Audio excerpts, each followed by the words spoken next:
Yo pienso que el tamaño no está en función necesariamente del área mayor o menor, sino en función cuál es la rentabilidad, productividad que nos puede dar. Entonces, si yo tengo una parcela de repente 1/4 de hectárea, pero con invernadero, todo eso, necesito de repente 2.500, 3.000 metros para poder vivir. Pero en otras zonas donde si voy a sembrar algodón con una rentabilidad de 30 quintales por hectárea, necesito 10 hectáreas para poder sobrevivir. Pero lo que está sucediendo, lo que veo en la pequeña agricultura es que, como tú decías, el aporte al ingreso familiar es cada vez menor. Y eso que está generando que el exceso de tiempo y la eficiencia de dinero se la consiga por otro lado. Entonces, como ya no es importante el ingreso de la parcela, pues además se la abandona. Yo tengo mi chacra, pues mucha gente dice, tengo mi chacra, pero la chacra la tengo abandonado, no hago inversión, porque además no consigo crédito, y si consigo crédito, como ya no me dedico frente a eso, no va a tener rentabilidad. Entonces el problema viene por ese lado. Entonces habría que ver en cada caso cuál es la dimensión, siempre y cuando sea rentable. Entonces, para eso habría que definir cuánto es lo que necesita una familia para vivir durante un año, y en función de eso y del cultivo que haga. Entonces, incluso en la costa, si siembro algodón es una cosa y si siembro palto es otra. O si siembro mandarina puede variar. Había épocas que en Huaral, con 2 hectáreas de mandarina, podía comprar camioneta nueva al año. Ahora ya no. Ahora tiene que ser con 8 o 10 hectáreas para tener camioneta nueva al año. Entonces va variando en función del tiempo y de la demanda de los mercados.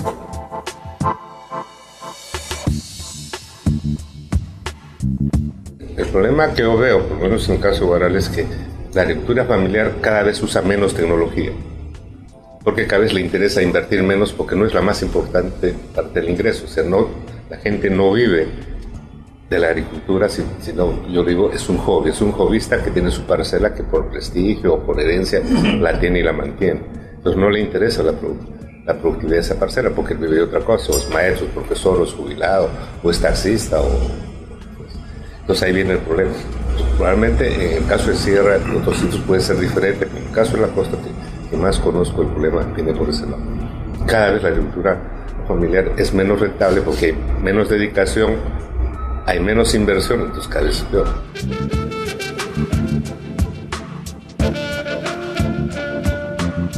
El Estado invierte poquísimo. En los casos de INIA, está con un presupuesto que ya va a morir y con una serie de graves problemas, que es más grave todavía, ¿no? Creo que ni el 10% de su personal son profesionales, el resto es personal administrativo. Entonces, ese es otro tema. Sin embargo, debiera haber mucho más inversión en temas de investigación y también en temas de extensión que no hay. Entonces, ese es un tema que es fundamental. Y el otro tema es en el tema de agua. O sea, anualmente se pierden ingentes cantidades de agua en el mar. En el caso de Chancay Huaral, que conozco, se estima que son más de 250 millones de metros cúbicos que se pierden. Y este valle tiene reservas, tiene represas para 70 millones de metros cúbicos.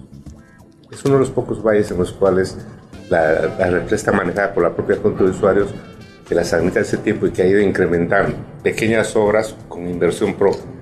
El Estado todavía no aporta en eso.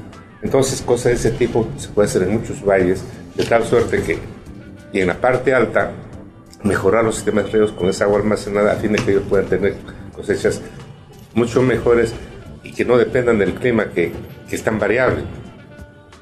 Y el otro tema, el investigador estaba olvidando con el tema del cambio climático. En el Valle Sagrado, la zona ideal para producir maíz blanco era más o menos entre Urubamba y Calca. Ahora la calidad del producto ya no es lo mismo, porque el maíz blanco en Pachar, por Ollanta, ya no tenía buena calidad porque la temperatura hacía que haya más plagas y enfermedades. Entonces era Urubamba, Calca.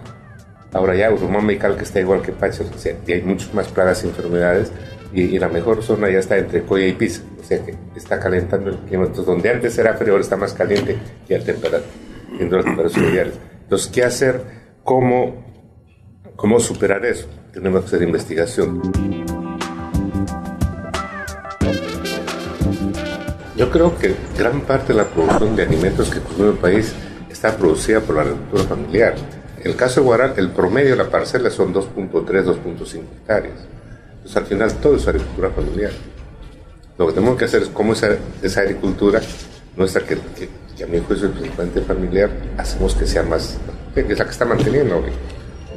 Lo que habría que ver si podemos evitar la importación de trigo. Esa es la pregunta. No creo. Porque el caso de trigo, yo en Huaral no sembraría trigo, por ejemplo. Nosotros tenemos áreas mucho más productivas económicamente para otros cultivos que para trigo. Entonces lo que tenemos que hacer es producir lo más que podamos en lo otro y traer con ese dinero el trigo.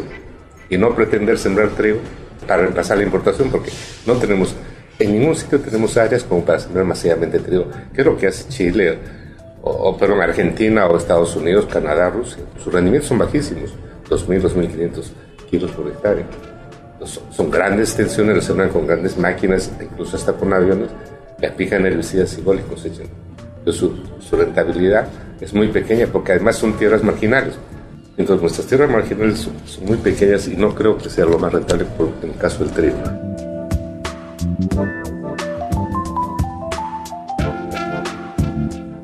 El tema de INIA es un tema, a mi juicio, es un tema básicamente político y decisión política. Los cargos son a dedo. En la medida que sean a dedo, el nombrado tiene que mirar el dedo, con el dedo dice así. Entonces ahí no funciona nada. Y en general en el sector público, no solamente en INIA pasa eso. Entonces nombran a un jefe porque es mi amigo, mi primo, o mi conocido, o de mi partido, porque ahora está de moda el partido también. Cada vez es un partido diferente, de acuerdo al que está arriba.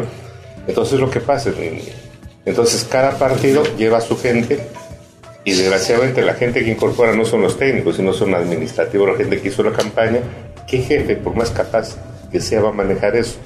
Y en un momento Juan Reilly anunció que iban a reestructurar el INIA, pero ahí quedó. Era un sueño que teníamos que para cambiar. Pues ahora cada vez está peor. O sea, lo poco que sé, tanto de Donoso, que tengo mucha cercanía, como de la central, cada vez es más caótico. Entonces, ¿qué hacemos como país para que esa institución, que es fundamental para el desarrollo nuestro, porque además está en todo el país, es el mayor terapia, etcétera, que podía hacer tanto por nosotros, no está haciendo?